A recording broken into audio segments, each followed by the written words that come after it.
Hey, you guys can see that all right? Hey, Brady, you are good to go, and the next hour is yours. Okay, sounds good. I just want to thank you guys first for having me here. This is the first time I've talked at Trading Pub. And actually, I don't do a lot of talking. I don't teach for a living. And all I do is trade. I started trading when I was 14, and then I've traded since then. My last summer job was at a park cleaning toilets. So that pretty much, from there on, I decided trading was it. I did go to university from high school. I went to Nipissing University. And then from there, I just kept on trading. Uh, this is a disclaimer. I just want to make sure you guys understand this. Uh, Especially, I think a lot of it, sometimes the speakers make it look so easy, but trading is not easy at all. I know I spend maybe, I'm fully systematic, so I might spend 10, 15 minutes a day looking on my trading systems, but I would spend maybe 8 to 10 hours a day just researching maybe the last 10 years of my life. So to stay ahead in this game, you really have to put in your time and due diligence. It's really hard. And I think it's almost a fairy tale to say, I'm going to trade for a living and not work. If you want to do trading as a living, it's just like anything else. You really have to put in the work. And along with that, it's like any business. There's always the risk, and you can always lose everything too. So it's not just a pie in the sky. I'm going to do it and be successful.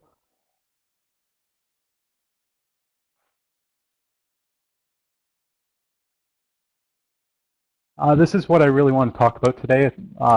It's I named it slope and noise in relationship to profit. And I think as I go along through the presentations, you're really going to grasp how important slope and noise is to determining what strategy you should be using, how to diversify your systems based on slope and noise, and how to even trade your equity of your systems based on slope and noise. Originally, when I was thinking about what I should talk about in this presentation, I started with an equity curve like this. And what I really wanted to try and show you guys is, I'm not sure if you're familiar with the martingale betting or anti-martingale betting, but I wanted to do a talk on that. So initially what I wanted to talk about, I'm pretty sure you could see my pointer, is how you can improve your system by trading your equity curve. Is on this equity curve, you'd use almost like a trend following system. So basically a anti-martingale betting system. So as you're doing better in the system, you're turning on the equity. And as you get drawbacks in the system, then what you want to do is turn off the equity. When I applied that to this equity curve, it didn't work in that sense. So what you'd have to do on this equity curve is actually use martingale betting. And what I mean by that is as the equity goes down, you want to increase your bet size. And as it comes back out, you want to decrease your bet size. So I wouldn't use a full anti-martingale. You might use partial anti-martingale because full can be fairly aggressive. But essentially what that is then is it's almost the opposite of trend following. So you'd want to do mean reversal on this equity curve. And that's what I originally was going to base my talk on. But then as I got into the research and I started thinking, and I was wondering why, why doesn't anti-martingale work on this equity curve? Why can't I trend follow it? Why does it decrease the performance? And actually ran into something fairly interesting. And what I always like to do is I really like to take a scientific approach to the market. If I'm going to understand something, I want to almost create a hypothesis, go through it, and formulate the numbers, and actually get raw data. I want to prove and not just kind of logically think about something, because you can be fooled by yourself into thinking something does work, but it actually doesn't. And scientific method isn't perfect because you can be fooled in that too, but a lot of time it just allows logic to overplay even your own opinions.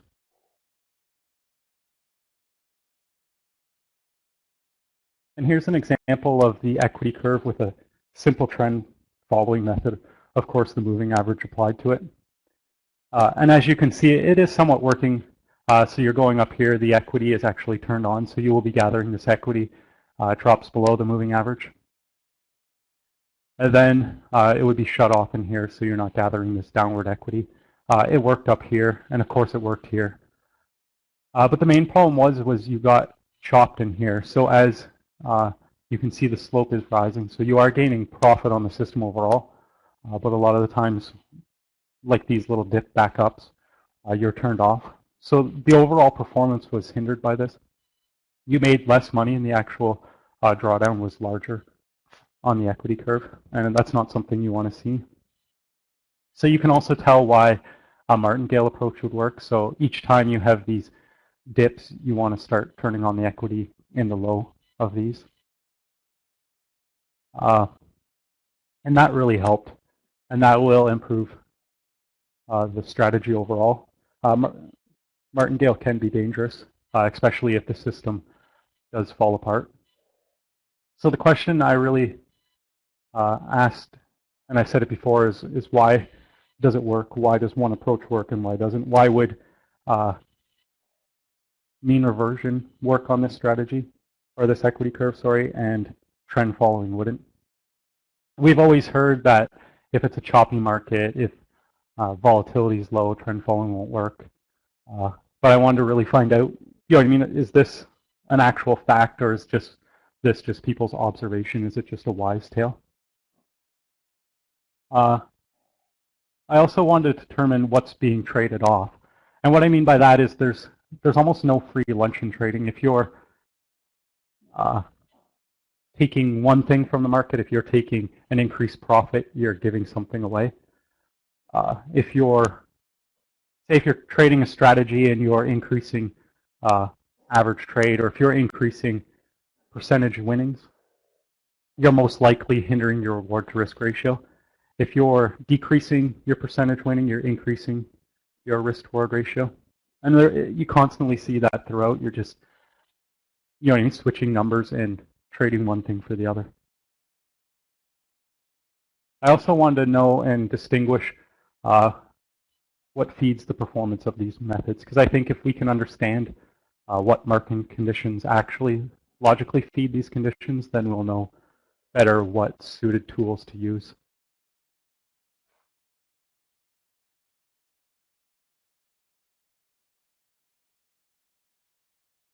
So here's the next chart. So I focused on this relationship quite a bit, basically just staring at the chart, kind of understanding how each principle worked. And I kind of came up with a hypothesis of what's going on in the market, and it goes back to my title. And I think what really contributes to either trend following performance or mean reversion performance is the slope and noise of the equity curve.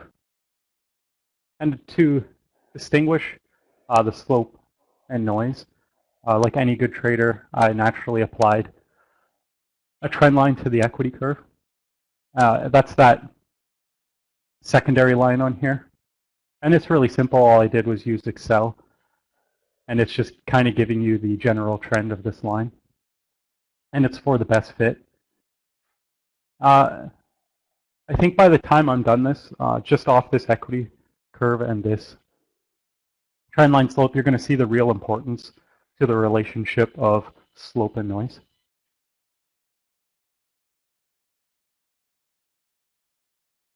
So this was the first step. This formula here, I'll wait for my mouse. You guys might recognize it from back in school. You might also recognize this formula, rise over run. Y equals mx plus b, you'd recognize as the formula for a slope of a line. Back here, where you see y-intercept, that's the b formula. So the b equals the y-intercept. That's where the trend line intersects the y-axis. The mx, obviously the x is the value of the x-axis, and the m is the value of the slope of the line, so rise over run. You might not be so familiar with the E. That's the noise of the equation. And the noise is when you plot a trend line. We'll go back to the other chart. When you plot a trend line on a chart, the noise is any point that doesn't fit on the trend line. So say this low point here, the distance from the trend line to the point is the amount of noise. You also might know it as residual from statistics.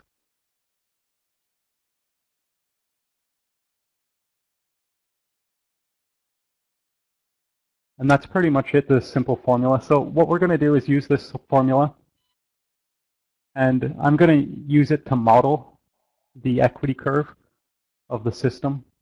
And then what I want to do is take that model that I've created and then construct new equity curves by varying and individually separating slope and noise.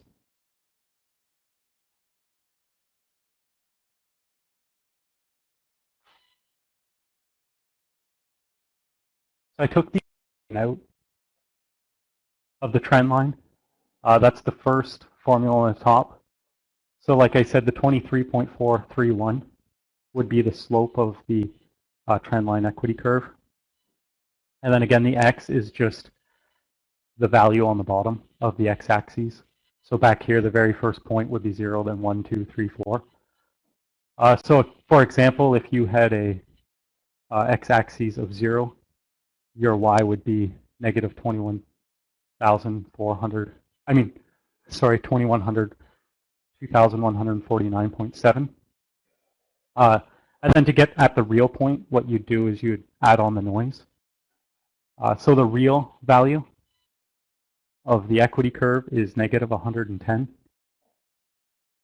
So you'd have to equal the distance between negative 2,149.7 add on to get back to negative 110. And that's how you calculate the noise. So you take the actual y value, you minus the slope times the x, and then you minus the y-intercept.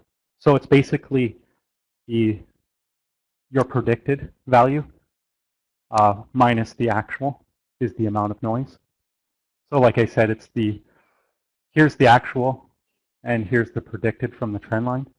The distance between these two is the noise. So the noise can either be positive or negative. And you'll get really basically how noisy the market is. So as you can see, as the market started to move up here, we started varying more from the trend. So noise started to pick up more. And we'll get into a bit more of that later. And we're going to really see the ratio between noise and the slope and see how that affects different trading styles.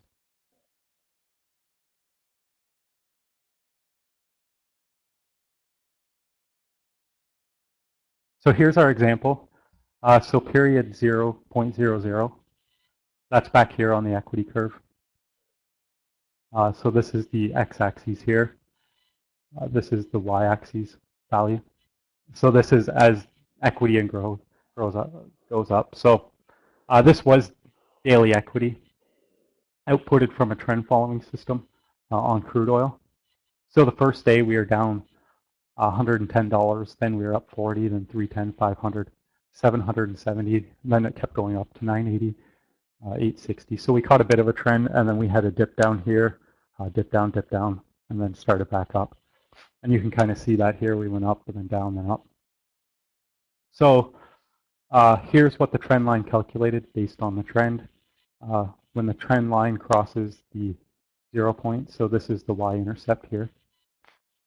That's why when you go back here, you have negative 2149.7, because that's when this is 0. So 0 times slope is 0 plus, minus 21497.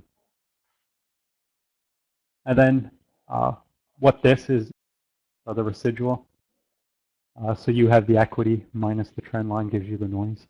So to get back from the other formula, you would have to add the noise back onto the trend line to get to the actual equity.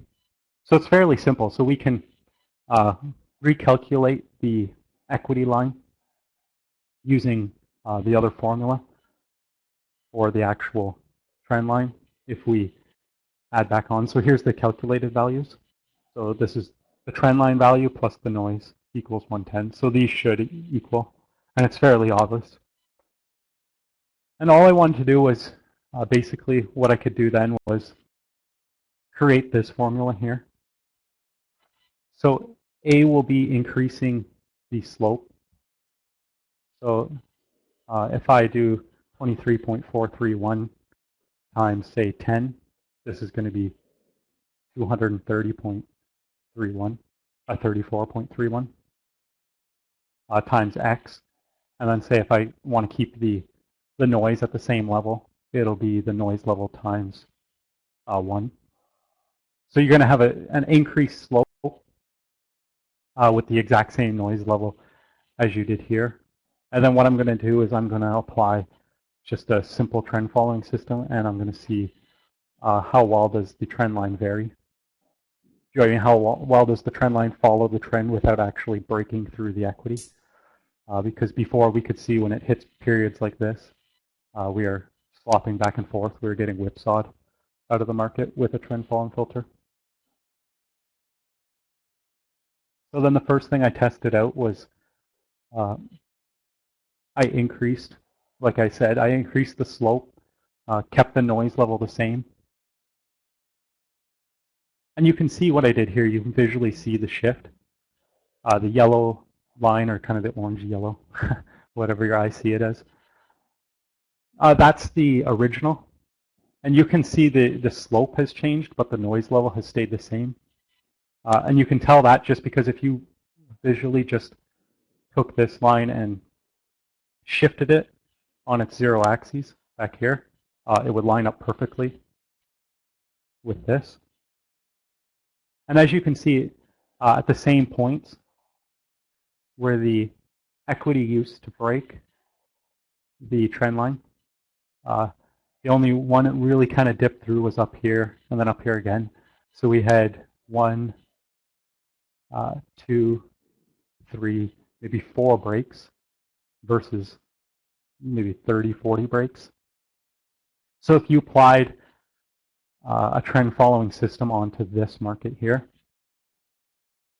or this equity curve, so I moved it, you could tell that it would perform a lot better, which is what we really want to see. So we can definitely tell just off the start. We still have to do a lot more calculations to see if this is true, because this could be one instance, right?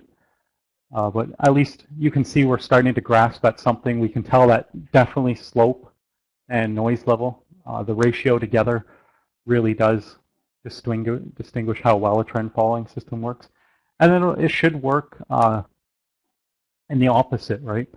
If you have a lower slope, higher noise, mean reversion should start working better in the market. So we're going to see and start testing that hypothesis using that formula that I had constructed. And again, here's another chart in front of you. Again, what I did was you can start to see this is starting to flatten out just because it's not a logarithmic scale. Just because you're getting into the millions now, like 1.8 million, because the slope is increasing. So basically, the endpoint will be higher just because each increment you're going up higher. And now you'll see the trend line doesn't actually touch at all,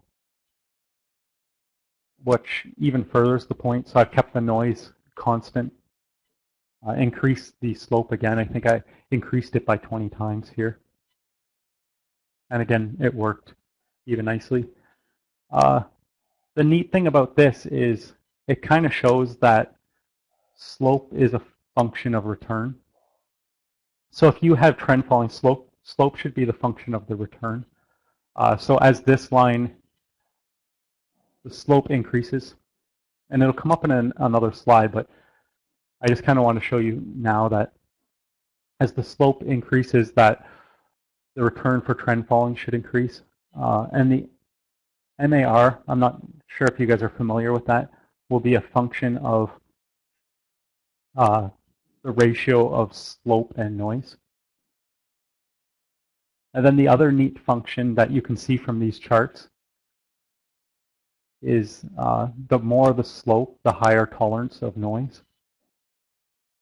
So I'll go back here.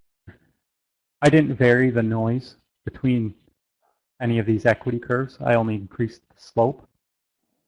But comparatively, the noise has decreased because the slope has increased. So on a ratio basis, the noise has gotten smaller. So that's a real neat principle to understand too. And then here's an example where I did the opposite. I kept the slope the same, but I varied the noise. So I increased, I think maybe on this one, I increased the noise by 10%.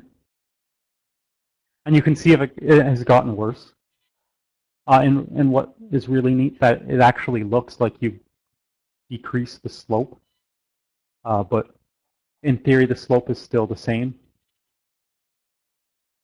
if you ran a trend line through this comparative to the noise. But because the noise is so high, it's swung down lower.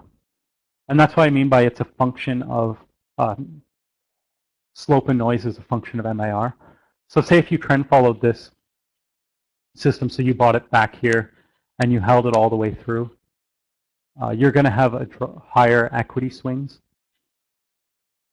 comparative to return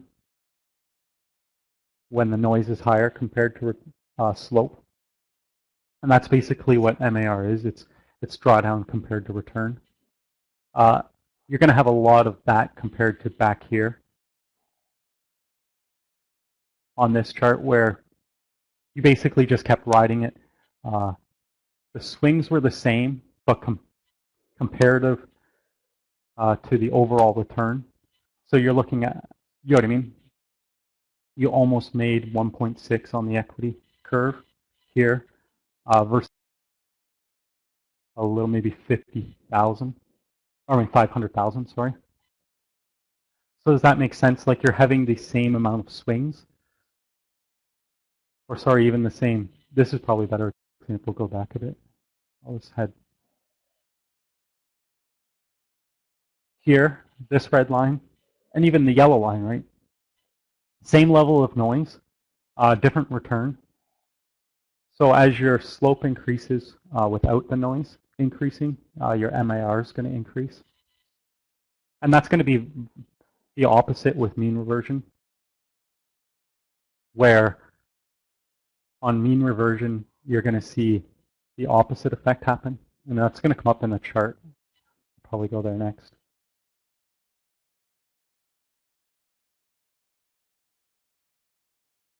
Okay, and here's where kind of the real life example comes in. This is crude oil on a monthly basis. Oh, sorry, weekly basis.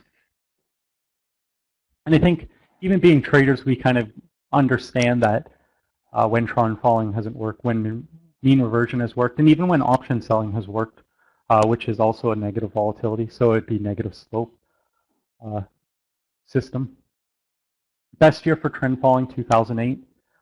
Look at the level of slope you had in the market. Look comparative to the noise. And you can have a high slope with a high noise. Comparatively, the ratio for the noise to outbeat this slope, you'd have far greater swings up and down than it did.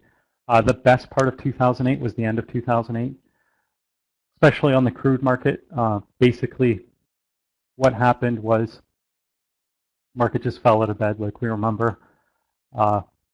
You just follow this down with a trend following system, and you can see slope is really strong down with very little noise. It's sticking right to that trend line. And as we all have known, since 2009 to 2013, trend following has really underperformed what it has in the past. And look at the slope, right? Slope is from start of 2009 here, right after the 2008 crash. Market went down a bit, back up, down, up, down, up, down, up. And you can see this slope. If you calculate that slope, it's not very much, right? We maybe started at a little under 100. Yeah, because here's 90. Maybe started 2009 a little under 100, and now we're at 103.17. But look at how much noise we had to take to do that. So we made almost like maybe 4 or 5 points on crude, but we had to take these residual levels here, or noise levels, and the difference. So another way of looking at it, or a really easy way to calculate this ratio, is this is the return that you've got for, and this is what you had to walk through.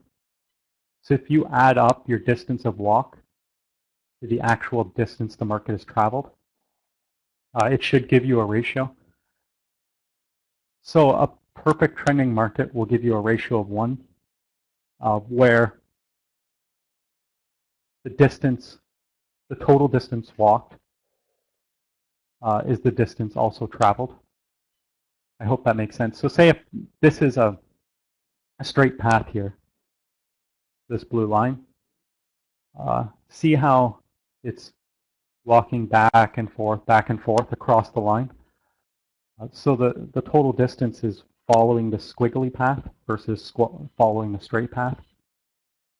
So if you calculated how much it squiggles back and forth when it fell in 2008 versus the actual straight line that it traveled, they'd be fairly comparative. So if you put the distance of the trend line over the distance that the market actually followed, it's going to give you a higher ratio, closer to 1 than this would here.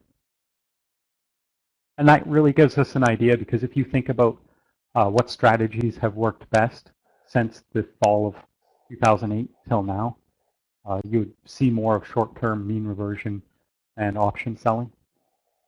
So what I always like to do is, look at the facts, understand the facts, see if your theory somewhat lines up logically, and then kind of take an example of real-time data, real CTA performance, real hedge fund performance, and see, does my theory fit what actually happened in real life too?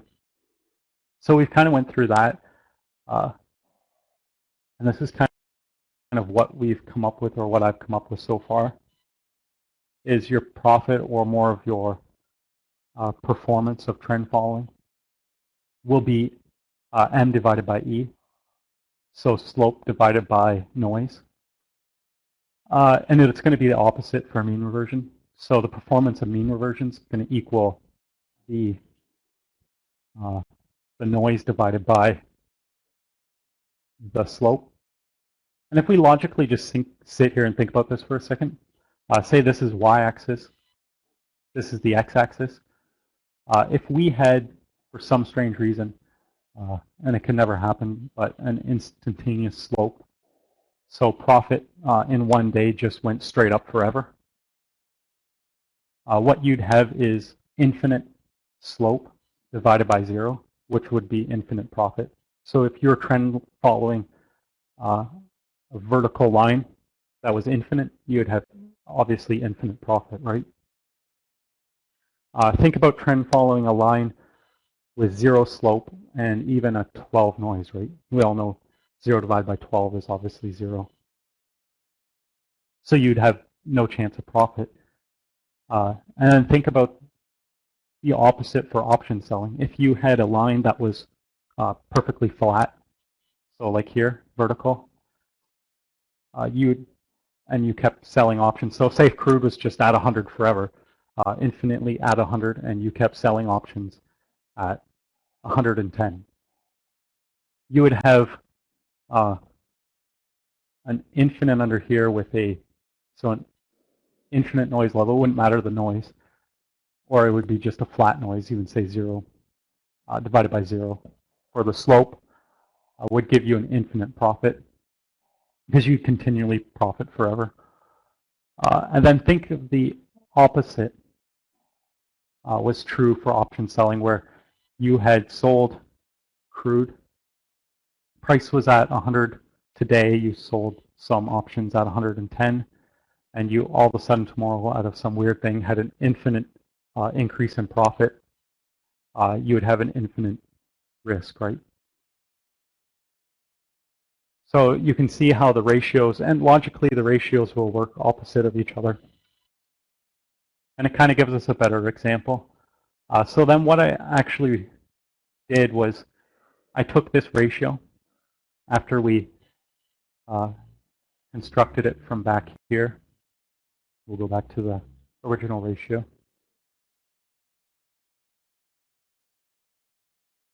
So remember, here's the noise level. So we're adjusting the noise level. I mean, sorry, here's the noise. Here's the slope level. So all I'm saying is that performance is this divided by this. And then we put it back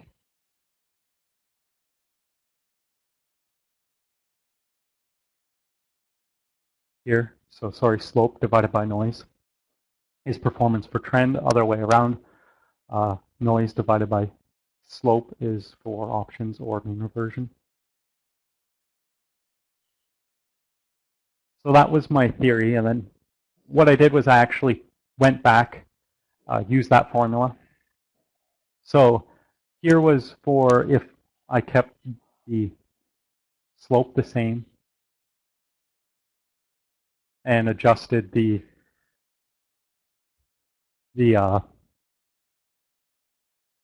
noise quite a ways up. I think actually I got this wrong on labeling these. I'm sorry, but this should be, this is increasing noise here on the right-hand side. So this is when noise is 20, slope is 1. This is slope is 20, noise is 1. It's the other way around. So the first column is the difference between the equity curve. If you can remember, our first one was we started at negative 110. We went to 140. So the difference was 150. So we went up 150 points. Then we went up 270, 190, 270, 210. We went down 120. So you get the picture. This is the difference in the equity curve when we haven't adjusted. So the yellow line, it's just the normal untouched equity curve. The ABS is absolute value. So what it's doing is if you're down 10, you give a 10 value. So it's just taking the absolute value of 10, which is always a positive.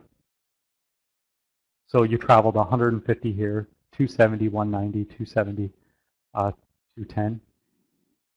And I'll just try to give you a better explanation of that.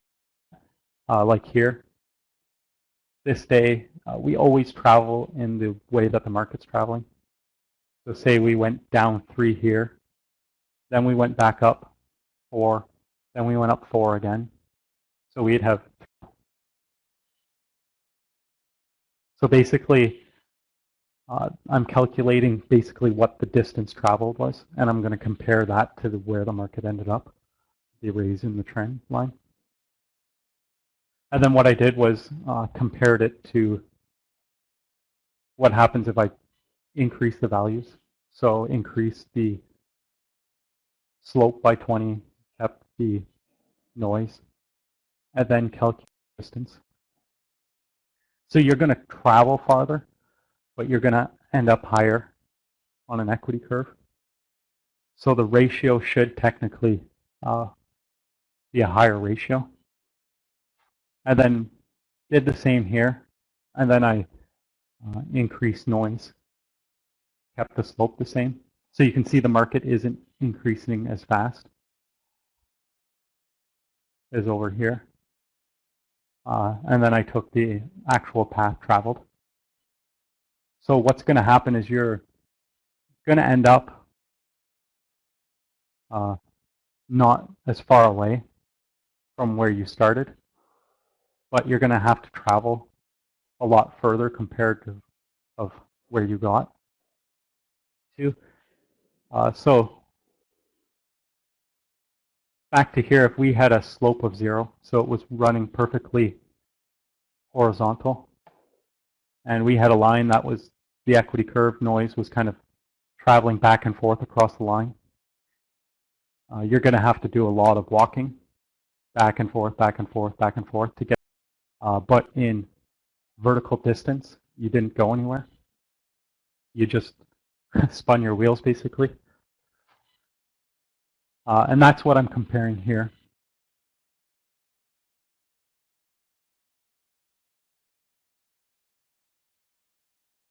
So this is the results after I developed the equation, modeled the market, then pulled out an equation to do the test. And you can see I did a slope of 50, 20, 10, 10, 1, and 1. Noise level of 1, 1. So I kept the noise the same for these 3 tests, increased it to 10, to 10, and then 20 for the last one. And then what I did was I determined the ratio of it. So obviously this is 50, 20, 10, 1, 0.1, 0.05 of, so what I do is slope divided by noise equals 50, 20 divided by 1 equals 20, and so on. So this is the ratio of slope to noise. So if my theory is correct on the performance of trend following, we should see the performance increase. So basically the distance traveled comparative to the vertical climb should be less. And you'll see with a slope increase of 50, vertical noise obviously staying the same, we have a performance number of 0.89, 9009. So, which is really interesting, I found is, like I said before, that the best you can do is 1. So an instantaneous slope up. But as it approaches the 1 level, there's almost like a singularity as it points to an infinite slope.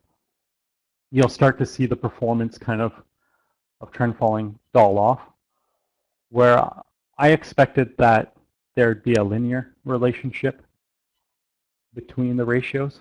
So as the slope increased versus the ratio, the ratio increases, that you'd actually see performance increment the same all the way up. So I expected from 0 up to here to be the same. I still haven't totally figured out why it's not a linear function, but it's almost like an asymptote line with a singularity.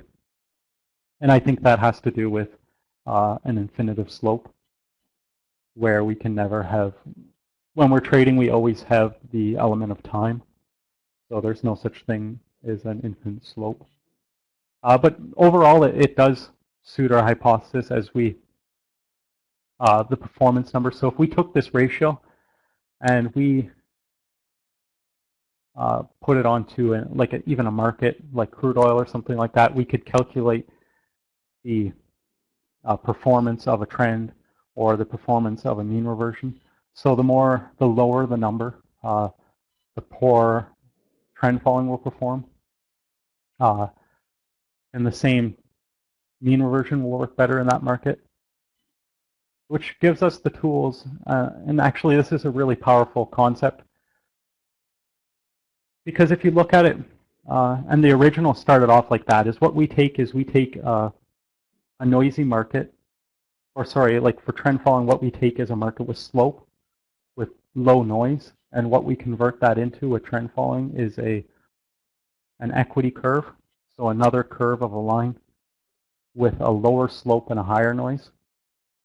So what's really interesting is we're actually taking basically slope and converting it to noise, which is a really interesting principle. And what's really interesting is in option selling or mean reversion, what you're doing is you're taking noise and converting it to slope. And you'll really find that's true when you actually look at an option seller's equity curve, because if you think of option selling, the reward to risk ratio is reversed. So you'll have a consistent slope in option selling, where, and you see it all the time, an option seller just continually makes a small profit, not very noisy equity curve, and then all of a sudden you'll have a big fallout like 2008. So you'll have a big spike in the equity curve. And that's why you could take a martingale approach and apply it to an option selling's equity curve, because what you're doing is you're riding that slope with little noise, and then what you're going to do is when a 2008 occurrence happens, you're going to actually stop the equity curve from dropping. So as the system blows up, you're going to limit the downside, which a trend following does, right? But then what that's going to do is it's going to convert that high slope, low noise equity curve into a low slope, high noise. So it's always a trade-off between high and low slopes and a high and low noise. And that's why when trend following, when you have like our crude oil equity curve, when you have lower slope to noise level, you can apply anti-martingale. And then basically what's going to happen is you're going to have the same, convert that almost to the same equity curve of an option seller. So you're going to keep continually pushing higher, like you're going to recover from your drawdowns faster. So that's going to be decreasing the noise. You're going to stay higher new equity peaks along the time. But what's going to happen is as the system fails, it goes into new drawdowns. You're going to have one final sharper drawdown, just like an option seller would have. And the other real application of this study I found was diversification of strategies. It really emphasized why you'd want to diversify an option seller or mean reversion with a trend follower, because the market's always going to cycle between ratios. So you're going to have low ratios of slope and noise and high ratios. So whenever trend following's doing well, option selling's doing poor, or when option selling's performing well, trend following's going to perform poorly. And we've seen that through history. They almost go hand in hand. Same with mean reversion. The other really interesting thing about this is you can also use this study or this formula to understand about market timing as diversification. And I'll go back and I'll explain that to you.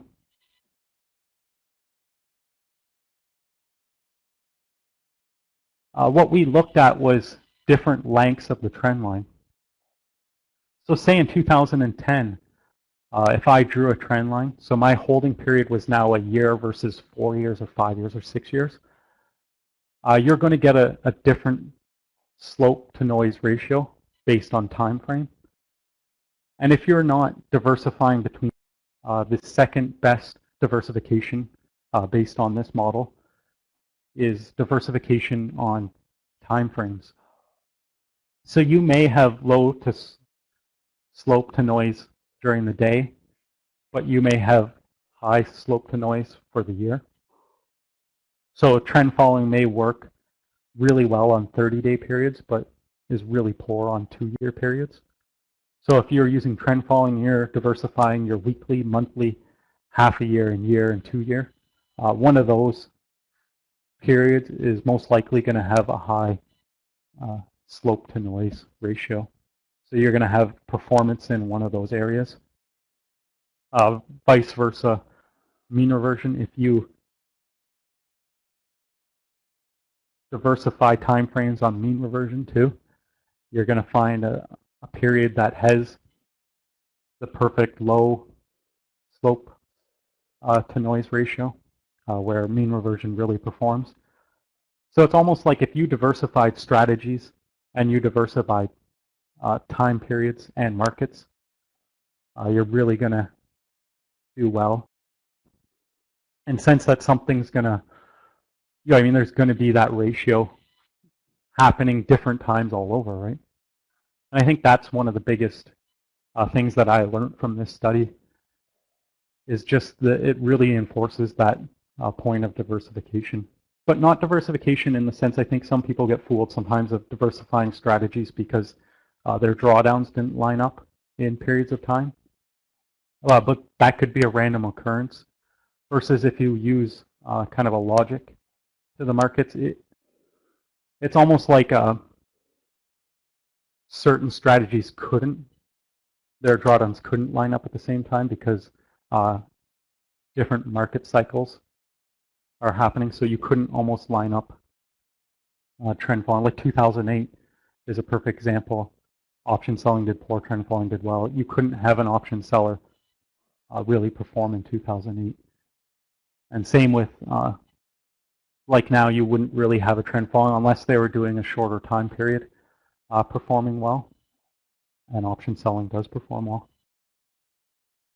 And the other thing that to really grasp out of this is noise is like a pendulum.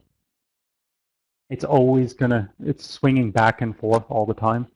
So you're going from low noise to high noise, high slope to low slope, back and forth all the time. So the markets do cycle.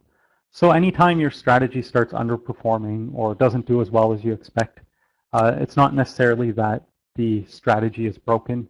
What you want to do is you actually want to go to the market, check on these conditions. If you're getting a high ratio and your trend following isn't working, most likely there's something wrong with your strategy. But if you're getting a low ratio, like we have recently, and your trend following isn't working, you know it's the market conditions hindering your system versus your system's actually broken. So it can be used for that too. So I find that really helpful. We only have 12 minutes left, so I'll go over to the general chat now and just see if there's any questions. One question is, how do we apply to real trading? And I think I've answered it a bit. Maybe that came up. It was at 6:22, but hopefully I answered some of that in that application there back on this chart where I talked about like diversification, knowing if a market is suited for trend following. It also is for your equity curve to know if you should be applying martingale or anti-martingale to enhance your overall performance. Next one is trade short term and stay above the moving average. I'm not too sure what he meant by that.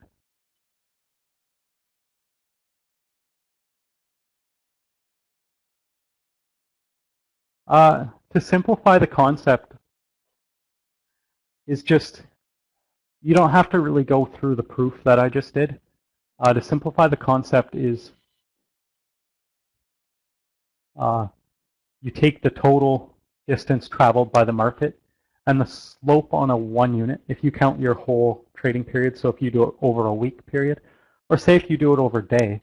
So say if the S&P went up 10 points that day, but it was it went up to 110 and then back down to 90 and then back up to 110. You would count those distance it traveled throughout the day. So you would take 10 divided by total distance traveled throughout the day. And you'd know basically in past if that day was good for trend following or mean reversion.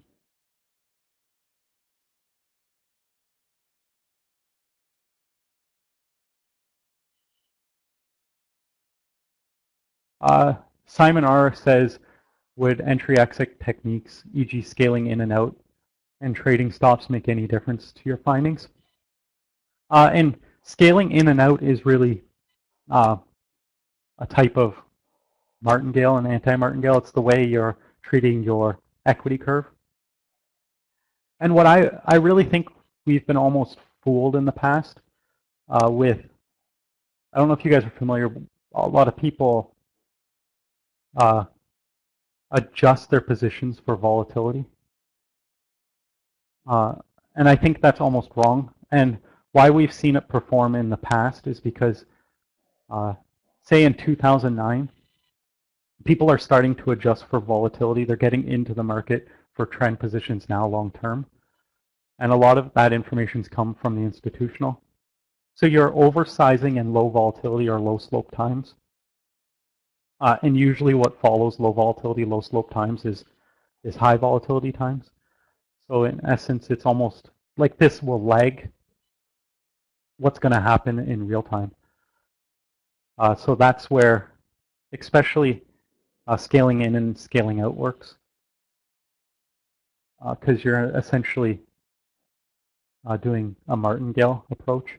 So as your system performs more, as the trend increases, as your equity goes up, you're adding on positions.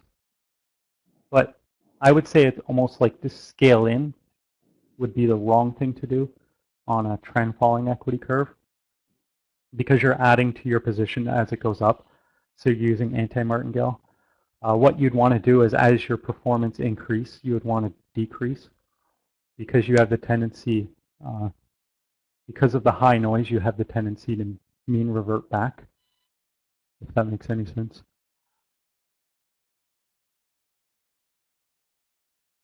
And then option selling would be different.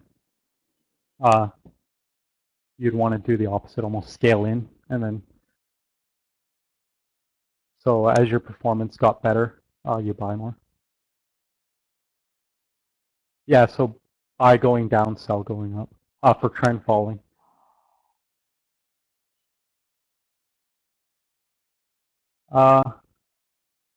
Yeah, position averaging would be similar. But what I'm really talking about is martingale. So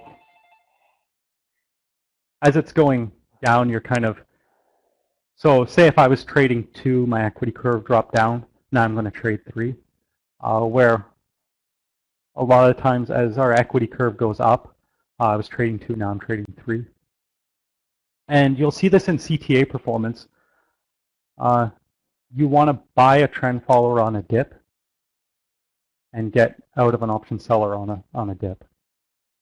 So the probability of an option seller continually making high equity peaks is a lot greater than trend follower making new high equity peaks. So anytime that you see a trend following CTA or hedge fund making a new peak is the time you want to get out, because the probability of them starting to go in a drawdown is higher than an option seller making a new peak. How about a system averaging idea? I don't know if you can explain that a bit more. Yeah, so basic JS says add-on pullbacks. So yeah, on a trend following, because they have high noise, low slope, you want to add on a pullback. Yeah, this really gives you the idea why you want to combine. Yeah, I know what you mean, XYZ, of why you want to buy trend. Sorry, why you want to mix trend and mean reversion, and then time frames too, because it all has to do with market cycles, right?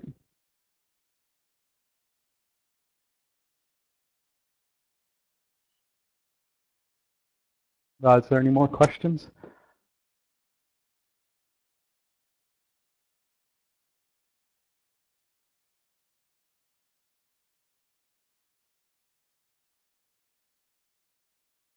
No, thank you guys for having me. I think that's it. The questions have stopped now. Thank you, Bob Brady.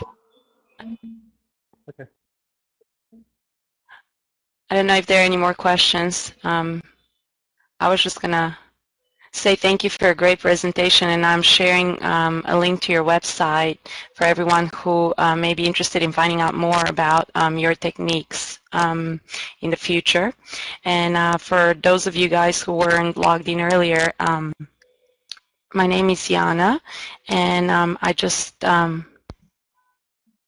started working for Morgan about a month ago. He's getting a little break during this 24-hour trade-a-thon, and he has left me the honors of presenting our next presenter. His name is Bryce Headley, and I hope I'm saying it right. He is from Big Trends Options, and for those who may not know, he was recently recognized in one of the world's top publications, USA Today, in August for some of his great work. He is going to share his options trading approach, and I hope that